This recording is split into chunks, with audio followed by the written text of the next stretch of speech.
Halo, selamat malam. Assalamualaikum warahmatullahi wabarakatuh. Apa kabar semuanya dan semoga selalu diberikan kesehatan dalam beraktivitas. Baik, malam ini ya, Bapak nggak online dulu ya, karena kita membatasi waktu karena kan sesuai instruksi Bu Pak Rektor, online itu minimal selang-seling, seminggu online untuk Zoom langsung dan seminggu memberikan rekaman, tapi dilihat kondisinya juga. Oke, pada pertemuan malam ini kita akan membahas materi sesi 1 ya, mengenai UML. Jadi kita sudah mempelajari mengenai UML nih ya, mungkin sudah nggak asing lagi terkait materi UML. Untuk UML sendiri mungkin kalau kita lihat cukup sebagai model pengembangan perangkat lunak ya, di mana dia ini adalah model yang cukup populer karena banyak dan sering sekali digunakan untuk merancang perangkat lunak. Oke, kita masuk di pemodelan sistem dengan UML ya, bagian pertama atau sesi 1. Oke, menurut Bos et al. Ya, dan kawan-kawan, et al. Itu maksudnya UML adalah bahasa standar untuk menulis blueprint. Blueprint itu kebutuhan perangkat lunak. PL, UML dapat digunakan untuk memvisualisasikan, menentukan, membuat, dan mendokumentasikan artefak dari sistem PL secara intensif.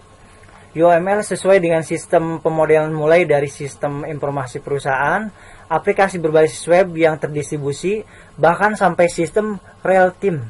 Ya, jadi berjalan secara terus-menerus. Embedded, jadi maksudnya sistem yang tertanam secara terus-menerus yang dirasa cukup sulit ya. UML adalah proses independen, walaupun secara optimal harus digunakan dalam proses yang menggunakan case driven, arsitektur setrik, iteratif, dan incremental. Jadi itu jenis-jenis dari UML ya. Jadi dia menggambarkan arsitektur ya, kemudian iteratif, perulangan, dan incremental. Jadi incremental itu hampir sama dengan jenis pembaruan dari sebuah pemodelan sehingga dia bisa mutakhir di seiring berjalannya waktu. Kemudian kita masuk di visualizing atau visualizing.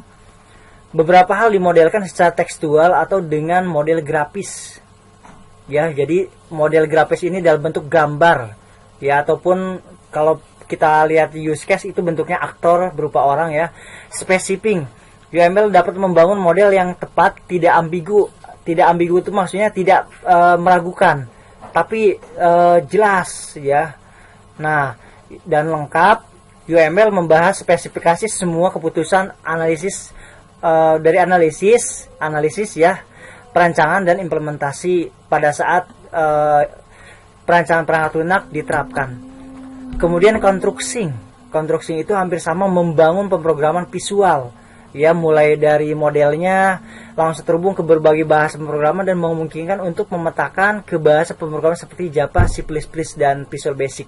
Itu contoh yang lama ya. Kalau sekarang kan constructing-nya itu programnya itu bisa dibangun dengan berbagai aplikasi, dalam arti bisa buat Python, kemudian dengan menggunakan Java ataupun Visual Basic Net dan sebagainya. Kemudian documenting atau dokumentasi. Jadi ini adalah tahap selanjutnya dari arsitektur sistem perangkat lunak. Jadi UML menyediakan bahasa untuk mengekspresikan persyaratan dan tes. Nah, documenting itu hampir sama dengan pembuatan modul sehingga semuanya itu bisa digambarkan untuk kebutuhan yang lainnya. Kemudian di dalam UML terbagi dua ya. Pertama diagram struktur. Nah, kalau struktur seperti ini. Kemudian diagram behavior ya. Ini adalah diagram struktur itu yang terstruktur dalam arti semua keseluruhan sistem ada di diagram struktur. Kalau behavior itu adalah aktivitas dari diagramnya ya, aktivitas dari diagramnya yang dipecah-pecah ke dalam use case sampai dengan kolaborasi diagram. Kalau kita lihat yang dimaksud dengan kelas diagram ada seperangkat kelas antar muka dan kolaborasi dan hubungan di antara mereka. Di antara maksudnya hubungan di antara kelas-kelas yang saling berkaitan. Contohnya kelas mahasiswa. Ini ada kelas mahasiswa yang pernah kita bahas ya. Kemudian ada kelas mahasiswa itu kan ada 11 2B, 11 3C, 11 4B. Nah, itu dia maksud dengan kelas. Apa objeknya? Objeknya mahasiswa. Kemudian apa atributnya? Mulai dari NIM, nama, sampai dengan metodenya apa sih? Atau functionnya bisa ditambah, mahasiswa tersebut bisa disimpan dan bisa dicari. Kemudian objek diagram menunjukkan satu set objek dan hubungan antar objek. Diagram objek memodelkan instan dari hal-hal yang terdapat dalam kelas diagram. Maksud instan itu adalah menjernihkan beberapa diagram agar mudah dipahami, maksudnya seperti itu. Nah, itu bentuk dari objek diagram.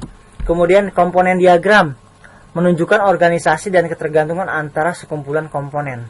Nah, jadi komponen diagram menunjukkan organisasi dan ketergantungan antara sekumpulan komponen. Deployment ataupun eksekusi program atau implementasi ya diagram ini lebih ke implementasi tahap akhir ya kalau kita lihat deployment itu, karena kan menggambarkan server, kemudian menggambarkan beberapa perangkat lunak dan beberapa perangkat keras yang ada pada diagram, kemudian menunjukkan konfigurasi komponen dalam suatu eksekusi aplikasi perangkat keras dan membungkus satu atau lebih komponen lainnya. Use case diagram menunjukkan sebuah interaksi antara satu atau lebih aktor dengan sistem informasi yang akan dibuat di diagram yang sangat penting dalam mengatur dan memodelkan perilaku suatu sistem. Itu use case diagram. Ini sifatnya teoritis ya. Mungkin kalian bisa baca sendiri mengenai teori-teorinya. Kita langsung aja ya ke contoh kasusnya. Nah, ini bentuk dari use case diagram. Yang pertama di sini ada yang namanya use case. Ya. Di sini ada aktor, bentuknya kayak orang. Sebenarnya intinya dari seperti ini ya untuk UML. Jadi yang penting kalian memahami teorinya sekaligus memahami ini peralatannya ya. Dalam arti ini lebih ke use case. Use case itu punya simbol seperti ini, use case. Aktor seperti orang. Ya, dia menyatakan lingkungan luar dari sistem. Nama aktor menggunakan kata benda. Aktor utama digambarkan pada pojok kiri atau dari diagram. Nah, ini biasanya aktor itu menggambarkan orang atau objek ya. Kayak customer, kemudian pelanggan, admin, kemudian dia seorang nasabah dan sebagainya. Itu bentuk-bentuk dari use case atau aktor. Kemudian di sini asosiasi menggambarkan hubungan atau interaksi dengan use case dan bukan menggambarkan aliran data informasi. Nah, kalau asosiasi itu tanpa ada ini ya, tanpa ada yang namanya jeda. Jadi tanpa ada simbol panah, dia terhubung ya, jadi penghubung ya. Kemudian di sini ada generalisasi. Generalisasi itu ada pewarisan sifat ya, inheritance, polymorphism, sama dia itu kalau pernah kita bahas satu lagi, kalau kalian tahu ada inheritance, polymorphism, sama Bapak mohon maaf agak lupa satu lagi. Pokoknya ada pewarisan sifat dari use case yang sebenarnya. Itu generalisasi. Jadi dari bawah ke atas ya kalau generalisasi seperti itu. Kemudian di sini ada include, hubungan antara dua use case yang menunjukkan adanya perilaku use case yang dimasukkan ke dalam perilaku the base use case. Ya. Kalau include, kalau kita artikan bagian dari. Kalau relasi extend itu adalah perluasan dari use case lain. Nah, kalau include itu contohnya aktor. Ada seorang nasabah, dia kan memasukkan ATM nih, ya. Kemudian sebelum dia mengambil uang, berarti kan dia harus memasukkan PIN dulu ya. Nah, memasukkan PIN-nya itu adalah include. Nah, kalau dia ada perluasan selain memasukkan PIN dan password atau PIN ya, dia kan bisa ngambil uang nih. Bisa ngambil uang, berarti ada perluasannya itu selain ngambil uang apalagi bisa lagi perluasannya dia transfer, atau bisa juga bayar denda, dia juga bisa bayar tagihan, itu adalah extend. Jadi kalau yang sederhananya include itu adalah bagian dari, maksudnya kalau kita masukkan ATM berarti kita harus masukkan PIN ATM-nya. Nah, itu include. Nah, kalau yang include itu adalah bagian dari. Contohnya ada anak si Budi dan si Ria. Ria ini adalah adiknya si Budi. Jadi Ria ini adalah bagian dari si Budi, ya, atau keluarga dari si Budi. Nah, kalau Budi punya teman berarti ada perluasan. Namanya anggap aja si Arif ya. Arif adalah temannya si Budi. Berarti ada perluasan dari sebuah include, yaitu extend. Jadi seperti itu. Kemudian boundary box ya. Nah, ini boundary itu adalah lingkungan yang mewadahi use case. Ya. Meskipun boundary ini jarang dipakai, tapi kadang-kadang kalau kita use case-nya dalam bentuk kompleks besar, ini wajib menggunakan boundary untuk memperlihatkan batasan sistem dengan lingkungan sistem. Itu bentuknya. Contohnya, nah kenapa Bapak minta kalian mendownload materi yang dari Bapak? Agar kalian memahami, ini Bapak ambil dari Citibik Nusa Mandiri ya, beberapa contohnya. Karena hampir mirip ya materinya, sama sebenarnya si materinya, cuman kalau untuk basicnya di UPSI itu lebih simpel, cuman kalau untuk Nusa Mandiri Bapak perluas lagi, jadi ada beberapa contoh kasus yang dimasukkan ke dalam penjelasan materi 5 ini. Di anggota dia bisa meminjam buku, include cek status pinjaman ya. Kemudian anggota bisa mengembalikan buku. Kalau dia ada denda, dia harus membayar denda. Itu extend. Jadi ada perluasan dari proses yang ada sebelumnya. Itu perbedaan antara include dengan extend. Nah, kalau cek status pinjaman adalah meminjam, cek status pinjaman. Kalau dia seandainya dia terlambat, berarti dia harus bayar denda. Kalau dia seandainya pinjamannya lebih dari sekian, bisa membayar denda, ataupun kalau dia status pinjamannya lebih dari 1 tahun, bukunya hilang, bisa masuk di pembayaran ataupun ganti rugi dari harga bukunya, seharga bukunya. Contohnya seperti itu. Nah, ini bentuk dari use case, penggambaran use case. Mahasiswa melakukan login dengan mengisi username dan password. Nah, pada penulis gambar di atas, use case tidak dituliskan secara berlebihan. Jadi cukup mahasiswa melakukan login, cukup seperti itu aja. Jadi mengisi username dan password itu nggak perlu terlalu panjang. Jadi cukup login, itu udah pasti isi username dan password. Itu beda, ada perluasan lagi ya kalau memang. Jadi login, klik login tombolnya, kemudian masukkan username dan password. Jadi itu terlalu panjang ya. Kemudian contoh penggambaran use case kedua, pilih menu profile dan login. Nah, pilih profil, login tidak seharusnya ditulis demikian. Use case dituliskan dengan bisnis proses, bukan aksi seperti dalam activity diagram. Nah, contohnya login, dia melakukan login, kemudian dia melakukan pembayaran, dia melakukan, jadi aktivitas-aktivitasnya aja yang intinya yang dibahas di use case. Kalau login dan profil ini kan ini lebih ke detail ya, detail itu lebih ke activity diagram. Nah, kita masuk di kebutuhan fungsional use case. Pertama ada registrasi, contohnya ya ada nomor use case, apa aja use case-nya. Di sini ada registrasi sampai dengan pembelian tiket. Kemudian aktornya ya, aktor seperti orang ya, pembeli sampai dengan pembeli ya, ataupun pembeli admin. Nah, pembeli ini bisa ngapain aja deskripsinya. Use case ini berfungsi untuk proses pendaftaran sebagai pembeli. Kemudian di sini beli tiket, pembeli use case ini berfungsi untuk membeli tiket penerbangan. Jadi ini adalah arti dari aktor yang sebelah kiri dan sebelah registrasi. Use case-nya ini adalah alurnya, bisa ngapain aja, dan nama aktornya atau objeknya siapa, aktor. Terus dia bisa ngapain aja. Nah, ini fungsi dari kerjanya. Jadi seperti itu. Kemudian daftar kebutuhan fungsional aktor. Di sini daftar kebutuhan fungsional use case, di sini ada daftar kebutuhan fungsional aktor. Contohnya ada pembeli dan admin, ya, yang terlibat ada dua aktor yang terlibat. Kalau kita lihat ada admin dan pembeli. Didetailkan kembali ke dalam fungsional aktor. Jadi pembeli ini adalah aktor yang dapat melakukan registrasi, melihat jadwal penerbangan sampai dengan check out. Admin adalah aktor yang dapat melakukan verifikasi data pembeli dan melakukan login. Ini adalah fungsional use case aktor, ya, jadi harus bisa didetailkan dan diartikan. Kemudian use case pembelian tiket online.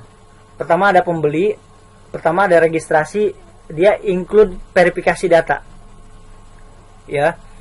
Nah, ini include verifikasi data, jadi registrasi, verifikasi data. Nah, yang bisa melakukan verifikasi data adalah bagian admin.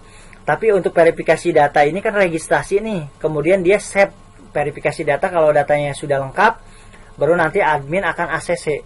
Nah, pembeli bisa lihat jadwal penerbangan, bisa login, kemudian dia setelah itu bisa extend beli tiket, ya, setelah dia login, dan include-nya check out, ya. Jadi setelah beli tiket bisa check out. Nah, ini kalau login itu kan syaratnya dia bisa ngapain aja, ya. Nah, dia bisa beli tiket dulu setelah registrasi, ataupun bisa registrasi dulu. Nah, kalau beli tiket ini kan opsional, ya. Jadi maksudnya itu dari extend ini kan si admin kan dia bisa login, ataupun si pembeli bisa login setelah dia verifikasi. Nah, kenapa dikatakan extend proses login ini? Karena dia itu kan bisa jadi dia cuma bisa lihat, ataukah bisa jadi bisa, kalau dari sistem yang dibahas di tiket online ini, kenapa dikatakan extend? Mungkin kalau untuk login ini dibuat perluasan karena kan kadang user itu butuh login ataupun tidak. Nah, maksudnya dalam arti login di sini adalah dia ini harus bisa membeli tiket tanpa login, ataupun dia bisa juga registrasi langsung membeli tiket. Jadi seperti itu. Nah, itu fungsi dari login. Secara logika memang nggak bisa, ya, kalau kita membeli tiket tanpa login. Cuman kalau dilihat dari fungsionalnya, jadi login ini dianggap extend setelah beli tiket, ya, karena dia harus login. Bisa jadi orang itu cuma bisa melihat atau hanya survei harga aja ataupun promo aja tanpa dia login. Jadi kenapa login ini diperluas? Bukan menggunakan extend. Jadi kalau kita mau beli tiket, kita wajib login. Jadi logikanya seperti itu, ya. Kemudian spesifikasi use case, mulai dari nama use case sampai beli tiket. Pertama ada deskripsi, ya. Kemudian ada use case menyediakan layanan pembelian tiket penerbangan, deskripsinya, aktornya siapa, pembeli, kondisinya sebelum ada kondisi ataupun aktivitas dia harus login, dan setelah dilakukan aktivitas dia bisa membeli perlengkapan data sampai dia membeli melakukan check out. Kemudian relasinya extend dari login. Jadi proses ini bisa dilakukan dengan cara login. Itu extend dari login seperti ini nih, ya. Oke, bisa dipahami mungkin sampai sini. Untuk skenario use case bisa dibaca mungkin, ya. Bapak langsung ke activity diagram. Bapak jelaskan bagian intinya saja, ya. Jadi kalian lebih pahamnya di bagian inti adalah pemahaman diagramnya. Nah, activity diagram untuk menggambarkan logika prosedural, proses bisnis, dan jaringan kerja antara pengguna dan sistem. Nah, menggunakan notasi yang mirip flowchart, ya. Kan ini lebih ke prosedural, jadi ada input, proses, dan ada output. Nah, untuk simbol-simbol activity, pertama ada star dan N. Nah, kalau starnya bentuknya bulat hitam dan N-nya bulat hitam, tapi ada lingkaran putih di luarnya, dengan garis opal yang di luarnya, jadi mewadahi lingkaran yang hitam di dalam. Kemudian kalau use case kan bentuknya opal, ya, opal panjang. Kalau activity bentuknya kotak, ya, dari UML. Kemudian di sini ada join. Join itu menggabungkan dua atau lebih aktivitas bersama, hampir sama generalisasi yang tadi Bapak sebutkan di use case, ya. Nah, ini kalau join dan POC join, ya. Nah, kalau join kan menggabungkan dua atau lebih aktivitas bersama dan menghasilkan satu aktivitas yang terjadi dalam satu waktu. Nah, seperti ini nih. Jadi dua aktivitas menjadi satu aktivitas. Kemudian POC join. Kalau POC join itu adalah membagi aliran aktivitas tunggal menjadi beberapa aktivitas bersama. Nah, ini contohnya ya, dari satu aktivitas menjadi dua aktivitas. Kalau join itu menggabungkan dua menjadi satu, kalau POC join kebalikannya. Kemudian decision. Decision ini adalah pilihan true dan false. Ya, jika ada kondisi if, jika dikerjakan bernilai true, jika tidak dikerjakan bernilai false. Konektor. Nah, kalau tadi kan konektornya itu menggunakan tanda panah ya, sama dengan yang di kalau dia kan nggak ada relasi ya. Cuman dia menggambarkan konektor, menunjukkan aliran atau aliran kontrol dari aktivitas. Kemudian di sini ada swim lane. Swim lane itu hampir sama dengan box tadi ya, hampir sama dengan box yang ada di dalam use case ya, ataupun dari use case. Nah, swim lane ini membagi antara aktivitas-aktivitas user ataupun objek-objek, contohnya kayak pembeli, ada admin, ada sistem. Nah, itu dibagi ke dalam bagian-bagiannya. Jadi ada bagiannya dibagi menggunakan swim lane. Nah, contohnya seperti ini. Ini dibagi menjadi swim lane, ada dua swim lane-nya ini. Activity beli tiket, pertama ada swim lane pembeli, kalau kita lihat, ada swim lane aplikasi online. Nah, kalau kita lihat di sini ada aplikasi etiket mulai dari start, ini dilakukan oleh si pembeli. Kita sudah berbasis sistem ya, ini maksudnya ya, karena sudah aplikasi online. Kemudian sistem menampilkan menu aplikasi, kemudian dia pilih pembeli sampai dengan menampilkan jadwal penerbangan. Nah, ini kita bisa lihat alur sistem, alur pembeli menggunakan sistem. Jadi karena ada aktivitas user menghasilkan aktivitas dari aplikasi. Jadi seperti itu. Nah, di sini login, validasi data atau registrasi. Kalau datanya benar, dia akan menampilkan form data penumpang. Tapi jika datanya salah saat login, dia invalid, diminta login kembali. Ini maksudnya decision. Kemudian setelah itu dia menampilkan data penumpang, isi data penumpang, sampai menampilkan metode pembayaran, credit card, ATM, virtual account, sampai e-wallet. Jadi metode pembayarannya ini hampir sama dengan message ya. Nah, pilih metode pembayaran.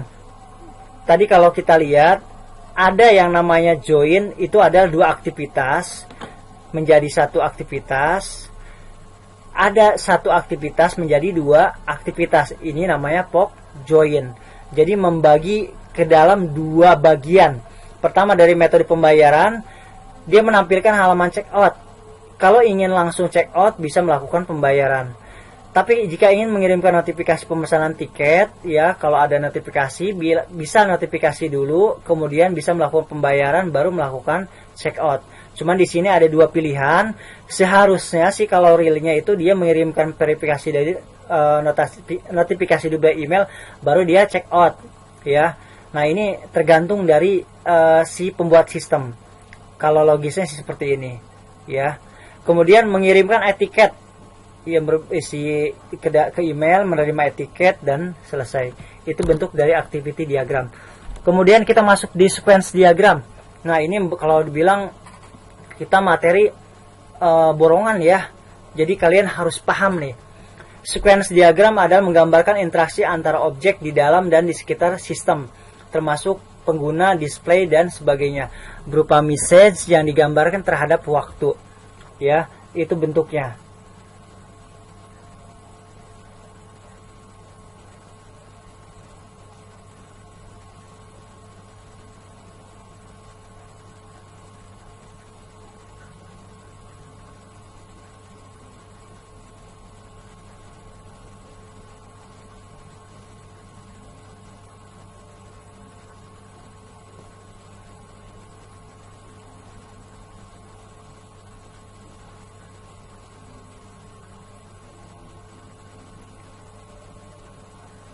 Oke, mohon ditunggu.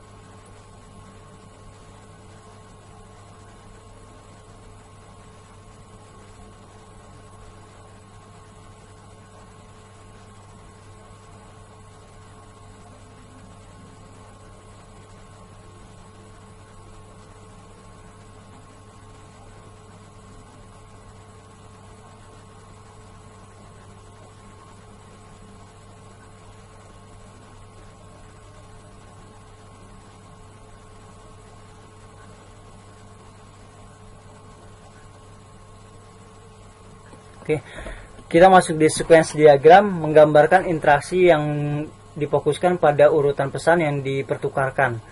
Nah, ini bentuk dari sequence diagram ya. Kalau kita lihat untuk sequence diagram, untuk simbol-simbolnya pertama ada objek yang digambarkan dalam bentuk kotak ya.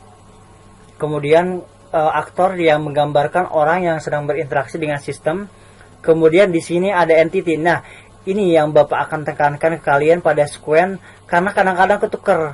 Coba entity class. Entity itu adalah entitas atau menggambarkan hubungan kegiatan ya, entitas. Kalau boundary atau menggambarkan sebuah gambaran dari POM. Kalau control class menggambarkan penghubung antara boundary dengan table. Kalau live plan menggambarkan tempat mulai dan berakhirnya sebuah message. Nah, di sini ada message menggambarkan pengiriman pesan. Message ini. Tapi nggak kelihatan ya.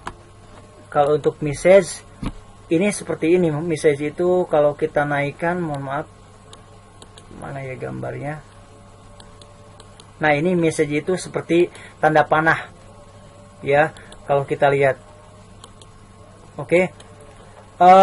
Di sini kalian harus bisa lihat antara ini. Kalau aktor sama objek pasti udah biasa ya. Cuman kalau untuk yang entity class menggambarkan entitas. Contohnya entitas itu adalah sub dari sistem. Kalau boundary adalah bagian dari sistem. Kalau control class itu adalah cara kerjanya atau prosesnya yang ada dari dua ini, entity dan boundary class. Ya, ini bentuknya. Oke, Bapak lanjut di proses looping dan kondisi ya. Ada proses looping dan kondisi di dalam yang namanya sequence diagram. Jadi kerangka terdiri dari beberapa daerah yang dipisahkan menjadi beberapa fragmen ya. Setiap kerangka memiliki sebuah operator dan setiap fragmen memiliki sebuah guar atau kondisi ya. Guar itu merupakan ekspresi kondisional dalam tanda kurung kurung awal ya, kurung kotak ya, dibuka dan ditutup menunjukkan bahwa pesan akan dikirimkan jadi menjadi nilai yang benar ya. Nah, ini ada beberapa yang namanya kondisi looping ya dan kondisi. Jadi ada kondisi if dan kondisi if ya, true dan false yang memiliki beberapa operator yang kalau kita lihat di hubungannya. Nah, konsep logikanya looping ini cukup harus diperdalam lagi untuk penggambaran sequence. Meskipun jarang ada, tapi kalau kita membuat program secara kompleks, kita harus menggambarkan kondisi ini nih, looping atau kondisi menggunakan kerangka interaksi, yaitu cara penandaan sebuah bagian sequence diagram. Kemudian di sini operator umum yang kerangka interaksi, operator ya. Kalau kita lihat kan operator itu bisa penambahan, pengurangan atau perkalian. Nah, kalau dalam operator dari sequence itu ada alternatif dengan simbol ALT. Nah, ini hanya kondisi true yang akan dijalankan. Jadi ada beberapa proses sistem ya sebagai alternatif pemecahan masalah. Kemudian opsional. Jadi yang menyatakan beberapa option pertanyaan yang mendukung nilai true. Kemudian paralel, setiap fragmen, setiap alur proses fragmen itu maksudnya ya dijalankan secara paralel ataupun secara terus-menerus. Looping, jadi fragmennya atau prosesnya dilakukan secara berulang kali ya sampai nilainya benar guar itu. Regional, critical region, fragmen hanya dapat mempunyai satu thread atau thread untuk menjalankannya. Jadi hanya satu kesempatan ya untuk menjalankannya regional itu, atau hanya satu kali ya. Kemudian negatif, fragmen menunjukkan interaksi yang salah. Referensi menunjukkan sebuah interaksi yang didefinisikan di diagram yang lain dan sequence diagram SD itu. Nah, paling sering sih Bapak lihatnya di looping dan ALT dan opsi. Tiga ini yang paling sering digunakan. Kecuali kalau memang sequence-nya kompleks, itu baru bisa dibuat sih sebenarnya. Cuman kadang-kadang jarang sekali nih yang tiga ini menurut Bapak. Yang empat ini paling sering ini nih, empat ini. ALT, opsional, par, sama looping. Oke, jadi contohnya seperti ini. ya. Contoh penggunaan alternatif, balance sama dengan 0, dia akan save ya, dan akan menjalankan fungsi dari proses si live frame-nya. Kemudian dia akan membagi dua kondisi. Pertama ada penerimaan dan ada pembatalan, reject. Kalau memang kondisinya true, dia akan dijalankan, dan kalau dia tidak, akan dibatalkan, di reject. Sama para juga dia paralel ya. Kalau paralel itu nggak ada dua ketentuan, jadi semuanya terus menerus. Pertama dari search Google, search Bing, sampai dengan search Ask ya. Jadi kalau pencarian dia dilakukan secara terus menerus tanpa ada yang namanya proses else selain itu. Kemudian nilai negatif ya, ini juga harus bernilai negatif. Jika loginnya benar, waktunya habis, dan time out negatif. Kemudian di sini ada notifikasi berupa pesan ya. Nah ini looping, jadi kalau dia kondisinya terpenuhi, notifikasinya seperti apa. Kemudian post comment, jadi kalau ada no error ataupun konfirmasi error, akan diberikan komentarnya apa sih yang akan diberikan pada program. Nah itu contoh dari yang namanya Suken. Nah contoh dari Suken diagram, di sini ada aktor yang namanya pembeli ya. Dia beda ya, kalau activity kan ada start dan end. Kalau ini langsung digambarkan dengan yang namanya box ini ya. Tadi kita lihat box itu, kita harus lihat contohnya. Di sini ada live frame, ada message dengan tanda panah, ada control class, ada boundary class, sampai dengan entity class. Nah kalau dari contohnya, ini harusnya bulat, tapi digambarnya kurang bulat. Nah ini ada entitas, ada boundary ya, dan ada yang namanya objek dan aktor ya.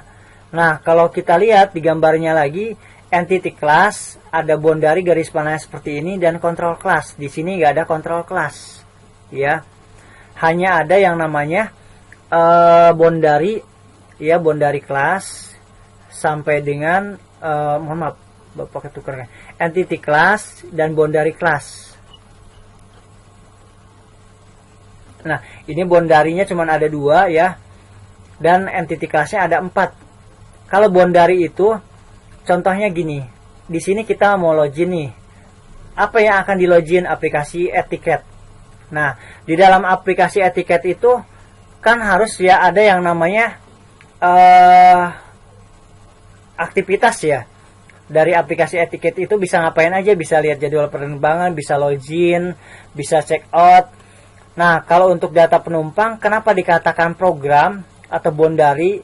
Karena dia itu bukan dari subsistem, tapi dari bagian luar sistem. Contohnya kayak ada menu nih, menu home, ada profile, ada yang namanya galeri, ada yang namanya exit. Nah untuk home itu biasanya ada index. Nah indeksnya itu adalah entity class-nya. Kemudian di menu transaksi itu adalah boundary-nya. Di dalam transaksi ada apa? Ada pembayaran, entitasnya ada pengeluaran. Di dalam transaksinya ada juga yang namanya pelaporan ya, pelaporan kalau di transaksinya. Jadi ada entitas yang menggambarkan isi dari subsistemnya, dari sistemnya. Nah ini tetap dalam satu tahapan program, cuman di dalam ini ada apa? Data penumpang. Oh di dalam situ bisa jadi dia ada pencarian, itu entitasnya pencarian data penumpang, edit atau ubah data penumpang, itu masuk entitasnya.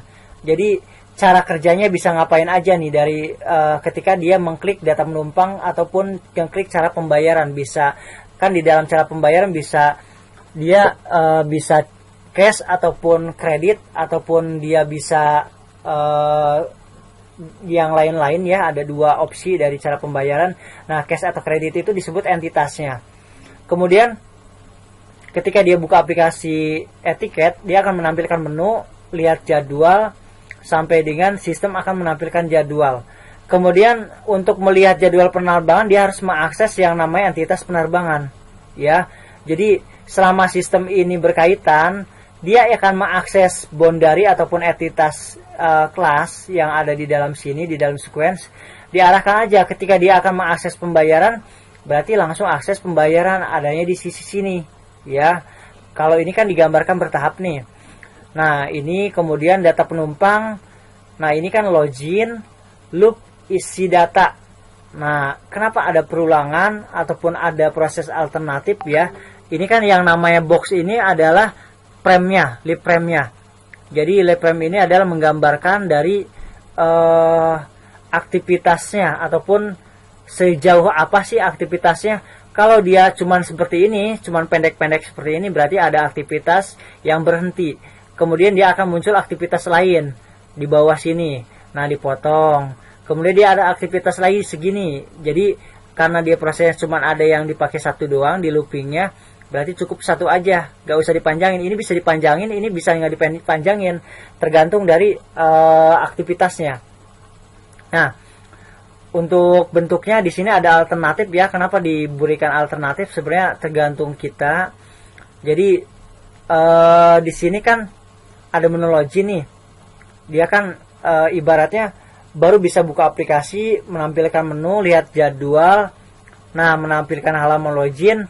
Kemudian kalau kita mau melakukan yang namanya membayar sekaligus check out, ya dia kan harus login dulu. Ada alternatif pemecahan masalah, makanya dibuatkan yang namanya fragment alternatif. Kemudian dia berisi looping fragmentnya di sini, ya. Di dalam fragment ada fragment lagi, ini fragment looping. Jadi looping isi data. Kemudian di sini sampai dengan check out, pilih cara bayar di cara pembayaran. Kemudian dari cara pembayaran menghasilkan penampilan check out sampai dengan bayar tiket ke bagian check out dan mengirimkan e-tiket dari bagian check out. Jadi harus benar-benar dipahami. Jangan sampai pada saat sidang skripsi ataupun sidang TA gak paham masalah ini, habis sudah. Programnya pun gak akan dites kalau memang kalian benar-benar gak paham dari sisi sistemnya sendiri. Nah, kalau Bapak kan sudah terbiasa membaca alur sistem seperti ini, jadi Bapak akan merekam nih atau langsung tergambar nih. Oh, ini alurnya seperti ini. Oh, dia alurnya seperti ini. Jadi akan paham. Tapi kalau kalian baru memahami simbolnya dan kalian gak paham, cuma hanya buat-buat aja, jangan diharapkan dapat nilai terbaik pada saat sidang skripsi ataupun sidang TA. Itu yang harus kalian garis bawahi. Nah ini ada contoh UML yang harus kalian baca dan pelajari ya. Di contoh-contoh yang harus kalian pelajari ya. Silahkan untuk contoh kasusnya dari contoh UML yang Bapak berikan, mohon dibaca baik-baik, dipelajari karena ini adalah gambaran tentang proyek kalian nanti di UAS ya. Proyek tugas UAS yang akan Bapak ambil dengan nilai presentasi. Silahkan dibaca baik-baik dan dipelajari. Setelah itu tolong dipraktekkan dengan program Enterprise Architect yang akan Bapak berikan ataupun yang pernah Bapak berikan. Silahkan dipraktekkan. Jadi silahkan pelajari, bisa dari YouTube sumber referensinya, dan dikerjakan semuanya dalam waktu 1 minggu. Ya, dikerjakan dalam waktu 1 minggu, minta tolong jangan sampai mencontek, dan silahkan dicontek dari gambar Bapak. Cara gambarannya mungkin agak sedikit berbeda dan menggunakan aplikasi Enterprise Architect. Oke, cukup materi dari Bapak ya. Semoga bisa memberikan pemahaman yang lebih baik lagi kepada kalian, dan silahkan explore sendiri untuk pemahamannya. Bapak tutup, selamat malam. Assalamualaikum warahmatullahi wabarakatuh.